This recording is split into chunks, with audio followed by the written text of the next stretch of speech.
Hello everyone, नमस्कार। मैं मनु कुमार। तो स्वागत है आप सभी का हमारे अपने YouTube channel MK competition paradise में। तो इससे पहले कि हमने दिल्ली सल्तनत की इतिहास की बात की थी, अब हम लोग चलेंगे मुगल वंश पे।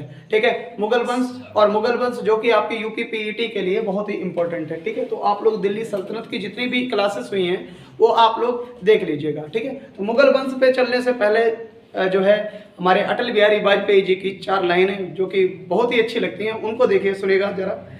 बाधाएं आती हैं आए, घिरे प्रलय की ओर घटाएं, पावों के नीचे अंगारे, सिर पर बरसे यदि ज्वालाएं, निज हाथों में हंसते हंसते आग लगाकर चलना होगा, कदम मिलाकर चलना होगा, कदम मिलाकर चलना होगा। कहने का मतलब ये है कि सक्सेस भाई जब भी मिलेगी, जब बोलते हैं ना आप और हम साथ साथ मिलके चलेंगे, है ना, साथ साथ मिलके चलेंगे, साथ साथ मिलकर मेहनत करेंगे, सक्सेस तभी मिलेगी। अकेले जो है बोलते भी हैं कि अकेला चना भाड़ नहीं फोड़ सकता, वो कहावत भी सत्य है। तो कहने का मतलब यही है, जब तक आप जो है आप और हम दोनों लोग साथ मिलके मेहनत नहीं करेंगे, तब तक बोलते हैं ना, तब तक हम लोग सक्सेस नहीं हो सकते। तो कहने का मतलब बस यही है, दोनों लोग साथ मिलके मेहनत करते हैं और कोशिश ये रहेगी कि ज़्यादा से ज़्यादा कम समय में ज़्यादा से ज़्यादा समझने का प्रयास करें। ठीक है, तो चलिए जल्दी से चलते हैं हम लोग मुगल वंश पे। मुगल वंश की अगर संस्थापक की बात करें, ध्यान से देखो भाई, मुगल वंश का संस्थापक कौन है। ठीक है, तो मुगल वंश के संस्थापक की यदि बात करते हैं, इनका नाम है आपका जाहिरुद्दीन बाबर। जाहिरुद्दीन बाबर। तो बाबर जो है आपके मुगल वंश के संस्थापक रहे हैं। अब बात यह आई कि बाबर ने क्या किया, जो दिल्ली सल्तनत का अंत हुआ पानीपत के पहले युद्ध में। ठीक है, तो जाहिरुद्दीन बाबर जो है आपके, वो मुगल वंश के संस्थापक रहे हैं। अब बात यह आई कि चलो बाबर के बारे में थोड़ी सी बात कर ली जाए। ठीक है, तो अब हम लोग इसमें जितना भी मुगल काल है, इसमें जितने भी 5-6 जो शासक हैं आपके बाबर के पूरे वंशज, उनको हम लोग पढ़ेंगे। ठीक है, तो सबसे पहले हमारा है बाबर। ठीक है, बाबर के बारे में हम लोग बात करते हैं कि बाबर जो है कब शासन पर आया और कब से कब तक रहा। तो याद रखना, ये शासन पर दिल्ली सल्तनत का अंत करके मुगल वंश की स्थापना की 1526 ईस्वी में और 1530 ईस्वी तक ये रहा। ठीक है, 1530 ईस्वी तक ये रहा। तो बाबर की बात कर लेते हैं। अब थोड़ी सी बात हम लोग इनके बारे में करेंगे और आप इन्हें टू द पॉइंट करके लिखते भी रहना। अगर बात करें बाबर, पूरा नाम क्या है, पूरा नाम की बात करें, पूरा नाम इनका है जाहिरुद्दीन बाबर। क्या नाम है, देखो अभी बताया भी था हमने, जाहिरुद्दीन बाबर। ठीक है, जाहिरुद्दीन बाबर, ये इनका पूरा नाम है। ठीक है, अब बात ये आती है कि बाबर का जन्म कब हुआ। ध्यान से समझना सारी बातें। इनका जन्म कब हुआ, तो इनका जो जन्म हुआ है, इनका जन्म हुआ है आपका 1483 ईसा पूर्व, सॉरी ईस्वी में, 1483 ईस्वी में हुआ है। ठीक है, 1483 ईस्वी में हुआ है। और अगर बात करें कहां पर हुआ है, तो एक फरगना स्थान है। कहां, फरगना कहां पे है आपका। अगर फरगना की बात करें तो फरगना जो है आपका अफगानिस्तान में है। ठीक है, तो वहां पर आपका जो है जन्म हुआ है। अगर बात करें, जन्म तो इनका हो गया, इनके जो है माता का नाम क्या था, फिर पिता के नाम की बात करेंगे, है ना। तो अगर बात करें इनकी माता का नाम क्या था, माता कौन थी बाबर की, सारी चीजें समझ लेना क्योंकि ये क्वेश्चन भी आते हैं आपके। माता कौन थी, तो माता की अगर बात करें कुलतुग निगार खां, इनका नाम क्या था, कुलतुग निगार खां, कुलतुग निगार खां, ये कौन थी, ये माता थी किसकी, बाबर की। अब अगर बात करें किसकी वंशज थी, तो चंगेज खां की वंशज थी। ठीक है, किसकी थी, चंगेज खां की 14वीं वंशज कौन थी आपकी, तो चंगेज खां की 14वीं वंशज कौन थी, कुलतुग निगार खां। ठीक है, अगर आपसे बोल दिया जाए इनके पिता कौन थे, है ना, तो अगर बात करें पिता कौन थे, तो पिता थे उमर शेख मिर्जा।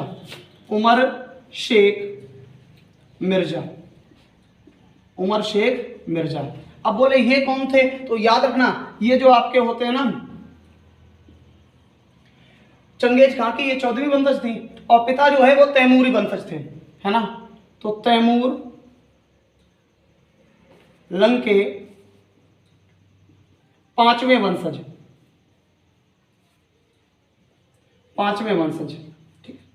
तो पिता की ओर से ये कौन था? बाबर। पिता की ओर से तैमुरलंक से संबंधित था। और अगर बात करें माता की ओर से कौन था? तो चंगेज खां का वंशज था। ठीक है, तो इसे आप अच्छी तरीके से याद रख लेना, है ना। ऐसा क्वेश्चन पूछा भी जाता है कि बाबर जो है वो माता पिता की ओर से किस तरीके से था? तो माता की ओर से था आपका चंगेज खां का वंशज और पिता की ओर से तैमुरलंक का वंशज था। ठीक है, अब अगर बात करें जो बाबर है आपका, जिसका जन्म आपका 1483 में हुआ था, इसने जो है सबसे पहले ये शासक कब बना? तो याद रखना जस्ट 11 वर्ष बाद, 11 साल की उम्र में ये शासक बन गया था। तो अगर बात करें तो ये क्या हुआ आपका? 11 वर्ष में ये शासक बना। ठीक है, तो अगर बात करें 11 इसमें जोड़ दो आप, कितना हो गया? 1494 ईस्वी में शासक बना। अब बात आती है कि ये जो शासक बना इसमें सपोर्ट किसका रहा? भाई किसने सपोर्ट किया? क्योंकि एक 11 वर्ष का बच्चा अगर शासक बनता है तो उसमें इतनी तो बुद्धि नहीं होगी, तो मेन चीज इसमें सपोर्ट किसने किया इसका? तो जो 1194 में ये जब शासक बना था तो इसमें इसकी दादी का महत्वपूर्ण योगदान था। तो इनका जो सपोर्ट रहा है, संरक्षक कौन थी? संरक्षक कौन थी? तो संरक्षक थी इनकी दादी। कौन सी दादी थी? दादी का नाम क्या था? तो दादी का नाम था आपका दौलत बेगम करके, है ना। निसात दौलत बेगम करके इनका नाम था, निसात दौलत बेगम। ठीक है, तो निसात दौलत बेगम, सॉरी एसात नाम है, एसात दौलत बेगम, है ना, एसात दौलत बेगम। एसात दौलत बेगम किसका नाम था? इनकी दादी का। ठीक है, तो 1494 ईस्वी में जो संरक्षक कौन थी? इनकी दादी थी, और इन्हीं की संरक्षण में ये क्या बन गया? ये शासक बन गया। अब बात आ जाती है फिर क्या हुआ भाई? फिर क्या हुआ? इसने जो किया था आपका 1504 ईस्वी में सबसे पहले इसने क्या किया? काबुल पर अधिकार कर लिया। ठीक है, तो इसने काबुल पर अधिकार कब किया? 1504 ईस्वी में। 1504 ईस्वी में काबुल पर अधिकार किया, काबुल पर आधिपत्य जमाया, अधिकार। काबुल इसे बहुत प्रिय था। ठीक है, हाँ, काबुल इसे बहुत प्रिय था, इसी वजह से इसका मकबरा भी काबुल में ही है। ठीक है, तो अगर बात करें आपसे 1504 ईस्वी में क्या किया इसने? काबुल पर अधिकार कर लिया 1504 में। ठीक है, अब हम लोग आगे चलते हैं। अब बोले अब क्या है? तो इसकी उपाधियां भी कई सारी हैं, उपाधियों को हम लोगों को थोड़ा सा देखना होगा। बोले उपाधियां कौन सी हैं? तो इसने क्या किया भाई? पिता की ओर से, पिता की ओर से इसे एक उपाधि मिली थी। कौन सी भाई? पिता इनके कौन थे? मिर्जा। तो पिता की ओर से इसे कौन सी उपाधि मिली? मिर्जा की उपाधि मिली। ठीक है, तो पैतृक उपाधि से कौन सी मिली? इसे पैतृक उपाधि एक मिली थी, पैतृक उपाधि, पैतृक उपाधि मिली थी, जिसका नाम था, पैतृक उपाधि से मिली थी मिर्जा के। तो मिर्जा इसके पिता से जो है इसे उपाधि मिली। ठीक है, हाँ, पिता के नाम जैसी ही इसे पैतृक उपाधि क्या मिली? मिर्जा की मिली। ठीक है, अब अगर बात कर लेते हैं इसने क्या किया? इसने 1507 ईस्वी में, ध्यान से देखो भाई, 1507 ईस्वी में, 1507 ईस्वी में क्या किया? पादशाह की उपाधि धारण कर ली। किसकी? पादशाह की उपाधि, पादशाह की उपाधि धारण कर ली। ठीक है, पादशाह की उपाधि धारण की। ठीक है, 1507 में। तो इसे याद रखना, 1507 में इसने पादशाह, यह पूछा भी जाता है पादशाह किस मुगल शासक की उपाधि है? तो ये कौन है? जाहिरुद्दीन बाबर है। ठीक है, जाहिरुद्दीन बाबर है, और इसकी उपाधि क्या है आपकी? पादशाह, पादशाह है। ठीक है, याद रखना। अब बात कर लेते हैं इसकी कुछ अन्य उपाधियां कौन कौन सी हैं। इनकी उपाधियां भाई बहुत ही जबरदस्त हैं। इनकी उपाधियों की बात कर लेते हैं थोड़ी सी। उपाधि तो इन्होंने कई सारी ली हैं और कुछ घटनाक्रम के होते हुए लिए हैं। ठीक है, तो मैं उनको सबको बताऊंगा। जैसे अगर बात करें, इनकी एक उपाधि है कलंजर की। क्या उपाधि है? कलंजर की उपाधि है। अब बोले कलंजर की उपाधि क्यों ली? कलंजर की उपाधि, तो ये कलंजर की उपाधि उस समय ली, उस समय ये क्या किया करता था? ये जो है बोलते हैं ना, अपने राज्य में चांदी के सिक्के और हीरे दान किया करता। तो चांदी का सिक्का दान करने के लिए लोग इसे कलंजर कहा, मतलब लोग इसे कलंजर कहने लगे। ठीक है, हाँ, तो दानी होने के कारण क्या? चांदी का सिक्का दान किया था इसने, चांदी का सिक्का दान किया था, चांदी का सिक्का दान किया था। इस वजह से इसे लोग क्या कहने लगे? इस वजह से इसे लोग कलंजर कहने लगे। ठीक है, इसी की एक उपाधि है भाई, इसी की एक उपाधि है आपकी कौन सी? कलम और तलवार का सिपाही। बोले ये क्यों कही गई? क्योंकि भाई ये बाबर जो था ना, वो एक बहुत ही बेहतरीन लेखक था। ठीक है, एक बहुत ही बेहतरीन लेखक था, और अगर बात करें एक बेहतरीन योद्धा भी था। तो इसीलिए इसे क्या बोला गया, कलम का सिपाही भी बोला गया, और आपका जो है तलवार का सिपाही भी बोला गया। तो कलम और तलवार का सिपाही, कलम एवं तलवार का सिपाही, तलवार का सिपाही, ये किसे बोला गया भाई, ये किसे बोला गया, तो ये आपका किसे बोला गया, ये जहीरुद्दीन बाबर को बोला गया। ठीक है, तो कलम और तलवार का सिपाही, ये भी किसकी उपाधि है, ये भी आपकी उपाधि किसकी है, बाबर की उपाधि है। तो ये आपकी कुछ उपाधियां हो गई इनकी। ठीक है, अब हम लोग आगे चलते हैं। तो बाबर धीरे धीरे क्या हुआ, जब उसने क्या किया, बादशाह की उपाधि धारण कर ली। अब तो भाई बाबर एक तरीके से बादशाह बन चुका था। अब इसने क्या किया, भारत पे पहला अटैक कर दिया। अब बात यह आती है कि इसने भारत पर पहला अटैक कब किया, तो भारत पर जब इसने पहला आक्रमण किया था उस समय 1519 में किया था। ठीक है, तो इसका भारत पर पहला अटैक कब हुआ, तो ध्यान से देखना। अब ये पूछा भी जाता है, लोग अक्सर याद रखते हैं कि पानीपत की पहली लड़ाई बाबर का भारत पर पहला अटैक है। ये बिल्कुल गलत बात है, जबकि पहला अटैक कब किया था आपका, 1519 में किया था। ठीक है, इस चीज को अच्छे से याद रखना। तो भारत पर अटैक किया, भारत पर पहला आक्रमण कब किया, भारत पर पहला आक्रमण कब किया, पहला आक्रमण कब किया भाई साहब, बिल्कुल याद रखना, पहला आक्रमण कब किया भारत पर। तो याद रखना, भारत पर जो पहला आक्रमण इसने किया था वो कब किया था, वो किया था आपका 1519 ईस्वी में।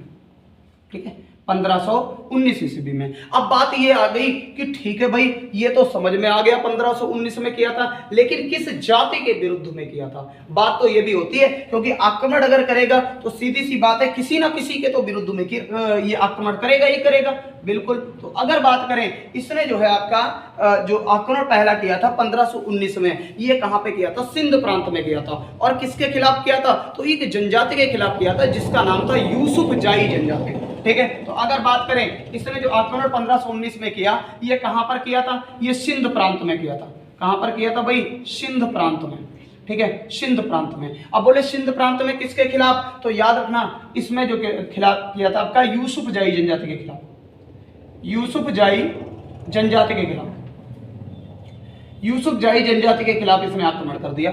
अब बात करें फिर क्या हुआ भाई, तो इसने क्या कर दिया, इस जनजाति के जो प्रमुख थे ना उनको हरा दिया। फिर क्या हुआ, जब इसने प्रमुख हरा दिए तो फिर इसने क्या किया, यहां पर 2 नगरों की स्थापना कर दी। ठीक है, तो अगर आपसे पूछ दिया जाए पहला आक्रमण कौन सी जनजाति के विरुद्ध बाबर ने किया, तो आप क्या कहोगे, यूसुफ जाई जनजाति। ठीक है, यूसुफ जाई जनजाति। ये कहां की जनजाति थी, सिंध प्रांत। सिंध प्रांत वर्तमान में पाकिस्तान वाला जो जितना भी हिस्सा कहा जाता है ना, पाकिस्तान और आपका कुछ हिस्सा अफगानिस्तान का भी, ये पहले सिंध प्रांत कहा जाता था, क्योंकि सिंधु नदी के कारण। ठीक है, सिंधु नदी के कारण। तो अगर पूछा जाए सबसे पहले आक्रमण यूसुफ जाई जनजाति के खिलाफ कब हुआ, 1519 में हुआ, 1519 में हुआ। बात समझ में आ गई, बिल्कुल ठीक बात। अब बोले यहां पर जब इसने आक्रमण कर दिया, आक्रमण करने के बाद ये जीत गया।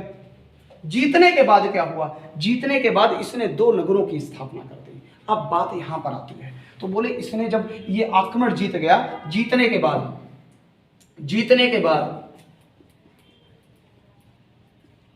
2 नगर स्थापित किए, नगर स्थापित, 2 नगर स्थापित। देखो जरा आ रहा है नीचे, आ रहा है, 2 नगर स्थापित किए। ठीक है भाई, बिल्कुल। तो 2 नगर स्थापित किए। बोले कौन कौन से 2 नगर स्थापित किए। अब देखो दोनों नगरों को बहुत ही ध्यान से याद रख लेना, क्योंकि ये आक्रमण बहुत ज्यादा ही जरूरी है। ठीक है, तो 2 नगर कौन कौन से स्थापित किए, ध्यान से देखना। पहला नगर जो था जिसका नाम था आपका बाजौर, क्या नाम था, बाजौर। पहला नगर का नाम ही था आपका बाजौर। तो अगर बात करें बाजौर नगर किस पे आक्रमण करने के बाद स्थापित हुआ, तो यूसुफ जाई जनजाति के विरुद्ध आक्रमण करने के बाद स्थापित हुआ। कहां पर, सिंध प्रांत की ओर। और अगर बात करें आपका जो है कब स्थापित हुआ, तो 1519 में, जब इसने क्या कर दिया, आक्रमण कर दिया उसके बाद में। अब दूसरा कौन सा था, दूसरा जो था आपका नगर, उसे बोलते थे भेरा। क्या बोलते थे, भेरा। तो 2 नगर आपके जो है स्थापित कर दिए, एक बाजौर और एक भेरा। ठीक है, ये दोनों नगर जो है जीतने के बाद स्थापित कर दिए। अब बात ये आई कि बाबर ने ये युद्ध जीता कैसे। मजे की बात तो ये है, ये युद्ध कैसे जीता बाबर ने। तो बाबर ने सबसे पहले अगर बात करें तोप खाने का प्रयोग किसी भी युद्ध में किया था, तो वो युद्ध कौन सा था आपका, यही था आपका, ये लड़ाई कौन सी आपकी, यूसुफ जाई जनजाति के विरुद्ध। ये लड़ाई में सबसे पहले तोप खाने का प्रयोग किया। तो अगर बात करें इस लड़ाई में किसका प्रयोग किया गया था, यूसुफ जाई जनजाति के विरुद्ध तोप खाने का प्रयोग किया। इस लड़ाई में किसका प्रयोग किया भाई, तो जरा देखो तोप खाने का प्रयोग किया। नीचे आ रहा है, चलो अब हम ऊपर इधर लिख देते हैं। तो इसी लड़ाई में क्या किया इसने, इसी लड़ाई में तोप खाने का प्रयोग किया, तोप खाने का प्रयोग किया। अब बात ये आ गई कि तोप खाने का तो बिल्कुल अच्छा लगा प्रयोग सुन के, तोप खाने का प्रयोग किया इसने, अच्छी बात है। लेकिन अब बात तो ये भी है कि इसके साथ जो तोप चलाने वाले तोपची थे उनको क्या कहा जाता था। भाई इसके साथ अगर बात करें, बाबर के साथ इस युद्ध में 2 तोपची शामिल हुए। तोपची का मतलब ये है जो तोप चलाने वाले हैं, है ना, उनका नाम क्या क्या था। तो ये तोप खाने का प्रयोग तो किया था। और तोप चलाने वाले कौन थे, तो तोप चलाने वाले इस युद्ध में, तोप चलाने वाले कौन थे, तोप चलाने वाले मतलब यूं मैं कह सकता हूं निशाना लगाने वाले तोप के द्वारा। तो वो कौन थे आपके, वो 2 व्यक्ति थे। ठीक है, इस युद्ध में 2 व्यक्तियों ने हिस्सा लिया था। 2 व्यक्ति कौन कौन से थे, पहले तो थे आपके उस्ताद अली, क्या नाम था, उस्ताद अली। तो पहले व्यक्ति थे आपके उस्ताद अली, भाई साहब बहुत ही जबरदस्त निशाना वाले। ठीक है, और दूसरे व्यक्ति कौन थे इनके, तो दूसरे व्यक्ति यहाँ पे थे उस्ताद मुस्तफ़ा, क्या नाम था, उस्ताद मुस्तफ़ा। ठीक है, तो उस्ताद मुस्तफ़ा। तो ये 2 व्यक्ति ऐसे थे जिन्होंने क्या किया, जिन्होंने इस युद्ध में जो है तोप चलाने का काम किया था। अब थोड़ा तोप के ऊपर आ जाते हैं कि तोप जो है आपकी, तोप को सजाने की विधि कौन सी कही जाती है। ठीक है, तो अब हम लोग बात कर लेते हैं थोड़ा तोप के बारे में। थोड़ा सा इधर कहीं लिख देते हैं, तोप को सजाने की विधि कौन सी है ना, ये तोप है ना, इसको सजाने की विधि कौन सी होती है उसको बता देते हैं। ठीक है, तो तोप की बात करें तो तोप को सजाने की विधि कौन सी होती है, सजाने की विधि, तोप को सजाने की विधि कौन सी बोली जाती है। तो याद रखना, तोप को जो सजाने की विधि होती है उसे बोलते हैं उस्मानी विधि। क्या बोलते हैं, उस्मानी विधि, उस्मानी विधि। उस्मानी विधि द्वारा तोप सजाई जाती थी। और इसी को एक नाम और दिया गया है जिसे बोलते हैं रूमी विधि। क्या बोलते हैं, रूमी विधि। तो रूमी विधि द्वारा क्या किया जाता था, रूमी विधि द्वारा आपकी तोपें सजाई जाती थी। ठीक है, सबसे पहले तोपों का प्रयोग कहाँ पे हुआ था, तो भारत पे जो पहला आक्रमण किया था 1519 में, उसी में तोपों का प्रयोग हुआ था। और इसी वजह से ये कहा भी जाता है कि बाबर जो है आपका, बाबर भारत में तोप का जनक कहा जाता है, बाबर भारत में तोप का जनक कहा जाता है। ठीक है, तो इसे आपको अच्छी तरीके से याद रखना है। अब हम लोग चलते हैं थोड़ा और आगे। ठीक है, बाबर के कुछ और आक्रमण हुए जो प्रमुख थे, उनकी बात हम लोग कर लेते हैं। ठीक है, तो आपसे अगर पूछा जाए, मिर्जा की उपाधि पैतृक उपाधि है बाबर की। ठीक है, पैतृक उपाधि है। अब बात कर लेते हैं थोड़ा आगे, जल्दी से आप लोग तब तक नोट कर लीजिएगा। तो चलिए अब हम लोग बात करते हैं कि बाबर जो है वो भारत में कौन कौन सी चीज का जनक माना जाता है और कौन कौन से इसने जो है आक्रमण किए भारत पर। ठीक है, चलिए तो अब हम लोग बात करेंगे किस किस चीज पे जो है बाबर। तो बाबर की बात करें, बाबर भारत में किसका, बारूद का जनक माना जाता है। तो इसकी बात कर लें, बाबर भारत में बारूद का जनक, बारूद का जनक किसे कहा जाता है, भारत में बाबर को। ठीक है, बारूद का जनक, तोप खानों का जनक,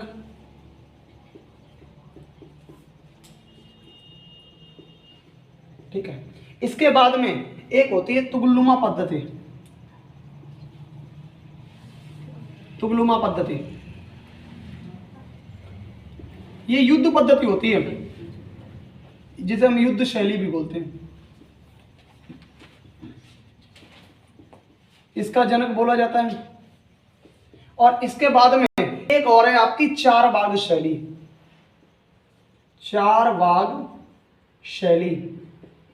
चार बाग शैली का जनक। तो बाबर जो है अगर बात करें भारत में किन किन चीजों का जनक है, सबसे पहले आप कहोगे बारूद का जनक, है ना। अगर बात करें नेक्स्ट कौन सा है, तोप खानों का जनक। अगला कौन सा है आपका, तुगलुमा पद्धति का जनक। और अगर बात करें आपका अगला चार बाग शैली का जनक। चार बाग शैली है ना, इसका भी जनक कौन बोला जाता है आपका, इसका भी जनक बोला जाता है आपका जहीरुद्दीन बाबर को बोला जाता है। ठीक है, अब बात ये करते हैं कि इसने भारत में कौन से आक्रमण किए। बात ये है कि इसने भारत में टोटल 5 बार आक्रमण किए। एक आपका जो अभी मैं बता चुका हूं 4 आक्रमण और इसके प्रमुख माने जाते हैं। ठीक है, अब बोले वो 4 आक्रमण और कौन से प्रमुख हैं, पहली बात कर लेते हैं। तो एक आक्रमण है आपका पानीपत का प्रथम युद्ध, पानीपत का प्रथम युद्ध, ठीक है, प्रथम युद्ध। पानीपत का प्रथम युद्ध किसने किया? तो आप सीधी सी बात है, किसने किया? बाबर ने किया। कब हुआ था ये? तो पानीपत का प्रथम युद्ध हुआ था 1526 में। कब हुआ था? 1526 ईस्वी में हुआ था, ठीक है, 1526 में। अब बात ये आई कि इस युद्ध में क्या हुआ, कौन कौन या किसके किसके बीच में इसका युद्ध हुआ। तो बात करते हैं इसमें कौन कौन आमने सामने थे। तो ये मैंने बहुत पहले बताया था, जब दिल्ली सल्तनत का अंत किया था तभी बताया था। यहीं से तो बात हुई है शुरू मुगल वंश की। तो बाबर और वर्सेज कौन थे आपके?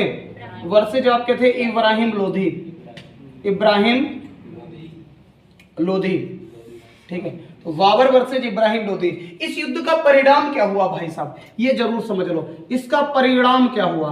तो इसका परिणाम ये हुआ, दिल्ली सल्तनत का अंत हो गया, लोधी वंश का अंत हो गया, और स्टार्ट क्या हुआ? मुगल वंश शुरू हो गया, ठीक है। तो दिल्ली सल्तनत का अंत, दिल्ली सल्तनत का अंत हो गया, दिल्ली सल्तनत का अंत। और अगर बात करें यहीं पे आप चाहो तो ये भी लिख लो, लोधी वंश का अंत, लोधी वंश का अंत, ठीक है, लोधी वंश का अंत। और इसके बाद में शुरुआत क्या हुई थी? मुगल वंश का उदय, मुगल वंश का उदय। आपसे ये पूछा जा सकता है कि मुगल वंश का उदय किस युद्ध का परिणाम था? तो कौन सा था आपका? पानीपत का प्रथम युद्ध। कब हुआ था आपका? 1526 में हुआ था, ठीक है। पानीपत का किसके किसके बीच में? बाबर वर्सेज इब्राहिम लोधी के बीच में हुआ था, ठीक है। अब हम लोग बात कर लेते हैं आगे, इसके दूसरा युद्ध इसका कौन सा था। तो दूसरा युद्ध इसका जो था उसका नाम था आपका, ये तो पानीपत का प्रथम युद्ध हुआ, दूसरा हो गया आपका खानवा का युद्ध, खानवा का युद्ध। ध्यान से देखना भाई, खानवा का युद्ध कब हुआ? तो खानवा का युद्ध हुआ आपका 1527 ईस्वी में, ठीक है, 1527 ईस्वी में। इसमें कौन सा युद्ध हुआ? खानवा का युद्ध हुआ। अब बोले खानवा का युद्ध किसके किसके बीच में हुआ? तो याद रखना ये सारे युद्ध बाबर ने ही जीते थे, मतलब बाबर एक बहुत ही हुनरमंद शासक था। तो ये किसके किसके बीच में हुए? बाबर वर्सेज और कौन था आपका? राणा सांगा, राणा सांगा। ये दो आपके क्या हैं? ये दो आपके जो है शासकों के बीच में हुआ है, बाबर वर्सेज राणा सांगा। अच्छा, ये जो राणा सांगा शासक था दक्षिण भारत का एक महानतम शासक था, ठीक है। और इसका वर्णन बाबर की जो आत्मकथा है तुजुक ए बाबरी या बाबरनामा भी मैं इसे कहता हूं, तो उसमें क्या है? राणा सांगा का वर्णन किया गया है। केवल दो हिंदू शासकों का वर्णन किया गया है, किसमें? बाबर की आत्मकथा में, ठीक है। चलिए, और ऐसा कहा भी जाता है 5 मुस्लिम शासकों का वर्णन किया गया है। तो बात करते हैं हम लोग बाबर राणा सांगा। बाबर वर्सेस राणा सांगा के बीच में कौन सी लड़ाई हुई थी? खानवा की लड़ाई। और इसी लड़ाई को जीतने के पश्चात बाबर ने गाजी की उपाधि धारण कर ली, है ना। तो इसी लड़ाई का परिणाम क्या हुआ? परिणाम स्वरूप क्या हुआ? परिणाम ये हुआ, बाबर ने गाजी की उपाधि धारण की, ठीक है, गाजी की उपाधि धारण, ठीक है। तो बाबर ने गाजी की उपाधि कौन से युद्ध के बाद ली? खानवा के युद्ध के बाद। कौन से? खानवा के युद्ध। और खानवा के युद्ध किसके किसके बीच में हुआ अगर पूछा जाए तो बाबर वर्सेज राणा सांगा के बीच में, ठीक है। बाबर वर्सेज राणा सांगा के बीच में लड़ाई हुई, कौन सी? खानवा की लड़ाई हुई, ठीक है। तो अगर बात करें आपकी पानीपत की होगी, खानवा की लड़ाई होगी। इसके बाद में जो तीसरी लड़ाई है वो कौन सी है? चंदेरी की लड़ाई, ठीक है, चंदेरी का युद्ध। देखो भाई, तीसरा युद्ध कर देते हैं, किधर कर देते हैं हम लोग? चंदेरी का युद्ध कर लेते हैं ना। तो ये नीचे कर लेते हैं। चलो देखो, नीचे अगर लिखेंगे तो दिखेगा, ध्यान से देखना जरा, यहाँ तक दिख जाएगा, यहाँ तक थोड़ा सा ऊपर, यहाँ तक दिखेगा। चलिए भाई, तो थोड़ा सा देख लेते हैं। अगला युद्ध जो है आपका कौन सा युद्ध है? अगला युद्ध है आपका चंदेरी का युद्ध, चंदेरी का युद्ध। देखो भाई, चंदेरी का युद्ध। अब बात यह है कि चंदेरी का युद्ध कब हुआ? तो चंदेरी का युद्ध हुआ आपका 1528 ईस्वी में। कब हुआ? 1528 ईस्वी में। अब बात यह थी कि चंदेरी के युद्ध हुआ किसके किसके बीच में? तो याद रखना, बाबर वर्सेज मेदिनी राय के बीच में। किसके? मेदिनी राय के बीच में। बाबर वर्सेज मेदिनी राय के बीच में एक युद्ध हुआ। जिसे बोलते हैं चंदेरी का युद्ध। और ये चंदेरी का युद्ध किसने जीत लिया? ये वही चंदेरी का युद्ध आसानी से किसने जीत लिया? आपका बाबर ने जीत लिया। अब बात ये आ जाती है, इसका जो अंतिम युद्ध था, चौथा युद्ध था, वो कौन सा था? अब हम इसे इधर लिख देते हैं भाई, यहाँ पर, ठीक है। तो यहाँ पर लिख देते हैं इसी का युद्ध जो है अंतिम युद्ध, तो चौथा युद्ध था वो कौन सा था? अब ध्यान से देखना, घाघरा का युद्ध। अगला कौन सा युद्ध था इसका? घाघरा का युद्ध, घाघरा का युद्ध, घाघरा का युद्ध। अब घाघरा का युद्ध कब हुआ? तो ये घाघरा का युद्ध हुआ आपका 1529 में, ठीक है, 1529 में। 1529 ईस्वी में कौन सा लड़ाई हुई आपकी? घाघरा की लड़ाई हुई। अब बोले घाघरा की लड़ाई किसके किसके बीच में हुई? तो घाघरा की लड़ाई भी बाबर के ही, बाबर वर्सेज मोहम्मद लोदी के बीच में हुई। किसके? मोहम्मद लोदी के बीच में, मोहम्मद लोदी के बीच में, ठीक है। तो अगर बात करें मोहम्मद लोदी के बीच में हुई कौन सी? घाघरा की लड़ाई, है ना। घाघरा की लड़ाई बाबर वर्सेज मोहम्मद लोदी के बीच में हुई। अब अगर बात ये कर लेते हैं, कभी कभार आपको जो है देखने को मिल जाएगा कि मोहम्मद लोदी की जगह अफगान लिखा हुआ मिलेगा, ठीक है। तो अफगान बिल्कुल ये अफगानी ही था, ठीक है। अगर आपसे बोल दिया जाए अफगानी ही था, कंफ्यूज नहीं होना, यहाँ पे अफगान भी आपको देखने को मिल सकता है, ठीक है। तो बाबर वर्सेज मोहम्मद लोदी के बीच में ये लड़ाई हुई, बाबर वर्सेज मोहम्मद लोदी के बीच में हुई। कब हुई? 1529 में। अब बात ये आ जाती है ना कि 1530 में क्या हुआ? 1530 में बाबर मर गया था, 1530 में बाबर मर गया था। अब आप कहोगे इसे याद कैसे करना है? वेरी सिंपल, देखो आप ऐसे देख लो, बाबर ने क्या किया? पहले पानी पिया, फिर क्या खाया? खाना, और खाना खाने में क्या होगी उसे? देर, क्या हो गई? देर। तो पानी पिया, खाना खाया तो देर हो गई, और देर हो गई तो देर में कहाँ गया? घर। कहाँ गया? घर। घर मतलब घाघरा, है ना। तो पानी पिया, खाना खाया, और खाना खाते हुए उसे हो गई देर, और देर हो गई तो फिर कहाँ गया? घर। घर गया, और आखिरी में क्या हुआ? मर गया। आखिरी में मर गया, बिल्कुल सही बात है, घर जाके ही मर गया, है ना। तो आखिरी में अगर बात करें मृत्यु कब हुई थी? बाबर की मृत्यु, ध्यान से देखना, बाबर की मृत्यु कब हुई थी? बाबर की मृत्यु कब हुई थी? तो मृत्यु हुई थी आपकी 1530 ईस्वी में, ठीक है। कब हुई थी? 1530 ईस्वी में हुई थी, बाबर मर गया था, ठीक है, बाबर मर गया। अब बोले कौन कौन सी बात है? ध्यान से देखो, अब इसी को आप बिल्कुल ऐसे एक तरीके से लिख लो, याद करने का बिल्कुल बढ़िया सा तरीका बता रहे हैं।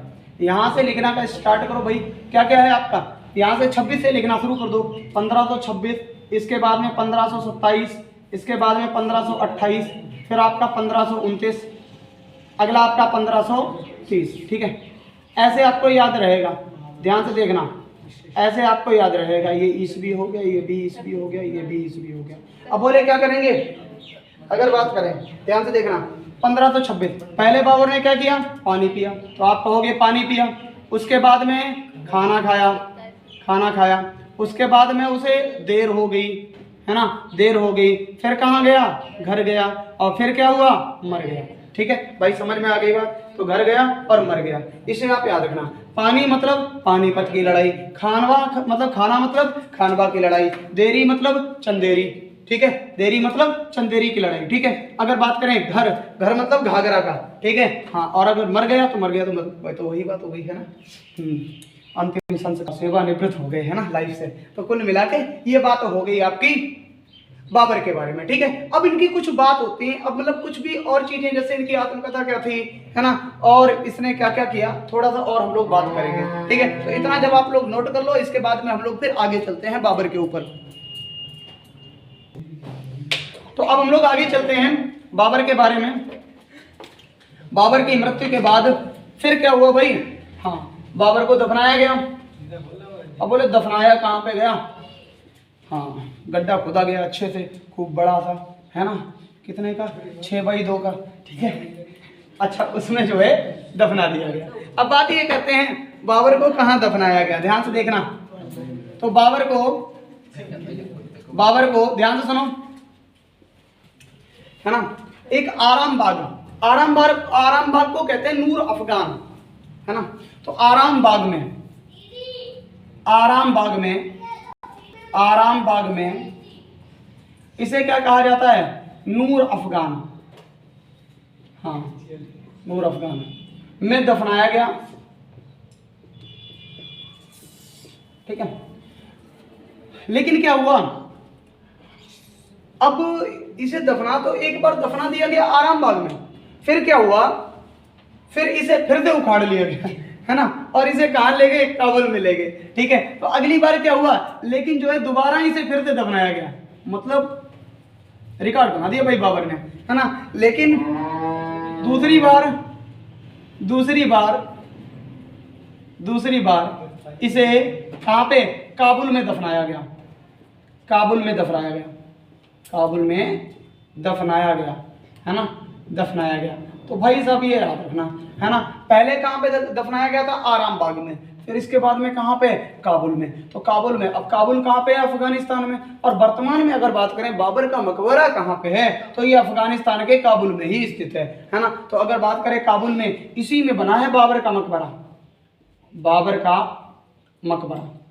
ठीक है। बाबर का मकबरा कहाँ बनवा दिया गया, तो बाबर का मकबरा बनवा दिया गया आपका काबुल में, ठीक है। इसे आपको याद रख लेना है। अब बात कर लेते हैं अगली, ठीक है, अब बात कर लेते हैं अगली, आगे क्या है आपका, तो ये तो हो गया भाई बाबर के बारे में। अब बाबर ने अपनी एक आत्मकथा लिखी थी, क्योंकि इसे एक उपाधि ही दी जाती है कलम और तलवार का सिपाही, मतलब कहने का एक बेहतरीन लेखक के साथ साथ एक बहुत बढ़िया योद्धा भी था, ठीक है। तो इसने एक अपनी आत्मकथा लिखी, इसकी आत्मकथा क्या थी, ये तुर्की भाषा में थी, ठीक है। तुर्की भाषा में कौन सी थी, तुर्की भाषा में थे, जिसका नाम था तुजुक ए बाबरी।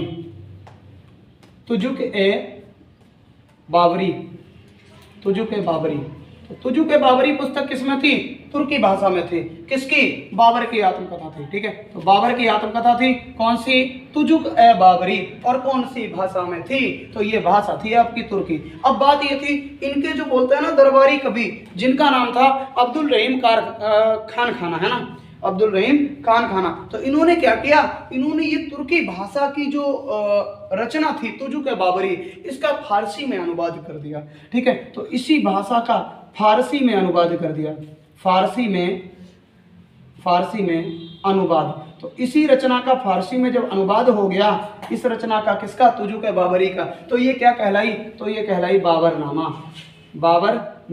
अगर आपसे पूछा जाए बाबरनामा किसकी रचना है, तो बाबरनामा किसकी रचना है, वो आपकी जो रचना है वो बोलते हैं आपकी बाबर की, ठीक है। तो बाबरनामा आपकी बाबर की रचना है।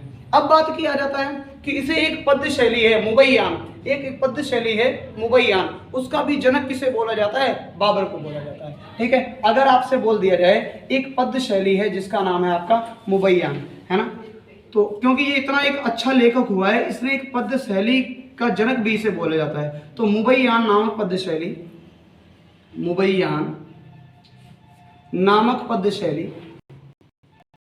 का जनक, पद्य शैली का जनक बाबर को कहते हैं, है ना, बाबर को कहते हैं, ठीक है। तो ये अपनी रचना जो है वो कौन सी पद्य शैली में किया करता था, मुबैयान नामक पद्य शैली में किया करता था। इसकी रचनाएं आपकी मुबैयान नामक पद्य शैली में हुआ करती थी, ठीक है। तो इस पद्य शैली का जनक भी कौन है आपका, ये बाबर है। अब बात ये कर लेते हैं कि बाबर की बात करें,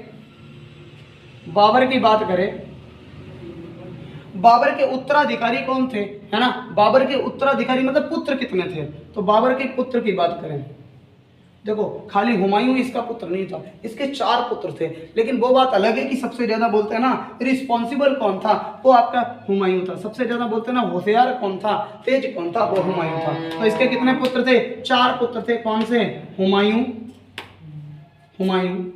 इसके बाद में अस्करी, इसके बाद में कामरान,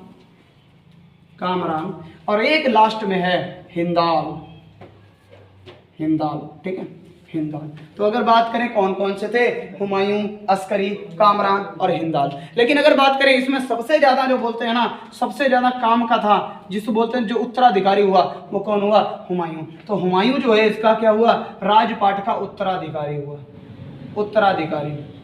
उत्तराधिकारी कौन सा हो गया, उत्तराधिकारी हुआ आपका हुमायूं। तो हुमायूं आपका अगली बार अब आएगा, और वो उत्तराधिकारी किसका है, तो वो उत्तराधिकारी है आपकी बाबर का, ठीक है। हाँ चलिए, तो अगर बात करें आपकी, हाँ अब बात आ रही है, भी सोच रहे होंगे कि गुरुजी हुमायूं की अम्मा को नाम का तो है ना, चलो हुमायूं को अम्मा को नाम भी लिख लो, है ना। इनकी जो बोलते हैं ना बाबर की पत्नी कौन थी, है ना, पत्नी कौन थी, तो पत्नी कौन थी इसकी, बाबर की पत्नी जिससे पुत्री ये आपके उत्पन्न हुए वो कौन थी, वो थी आपकी महीम बेगम।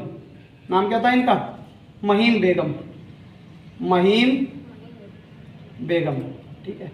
तो महीम बेगम थी जिनका नाम था आपका, जो किनकी, बाबर की पत्नी थी, और उनसे ये 4 पुत्र उत्पन्न हुए थे जिनका नाम था आपका हुमायूं, अस्करी, कामरान और हिंदाल। तो अब हम लोग आगे बात करेंगे किसकी, हुमायूं के बारे में, क्योंकि बाबर 1530 में मर गया, इसके बाद में कौन आया, इसके बाद में आपका आया कौन, हुमायूं। और हुमायूं जो है इस शासनकाल को आगे बढ़ाता है, 1530 से 1540 शासन करता है। इसके बाद में फिर 15 वर्ष निर्वासित हो गए, अपने आप का गुजारा करता है। फिर आपका 1555 में आता है और 1556 तक ये रहता है, ठीक है। तो अब हम लोग अगले वीडियो में बात करेंगे किसकी, हुमायूं की, ठीक है। तो आशा करते हैं आपको सारी चीज़ें समझ में आई होगी, और यदि सारी चीज़ें समझ में आई हैं तो यदि आप चैनल पे नए हैं तो चैनल को सब्सक्राइब कर दीजिएगा, वीडियो को लाइक कर दीजिएगा, ठीक है। तो मिलते हैं फिर अगले वीडियो में, तब तक के लिए धन्यवाद और जय हिंद।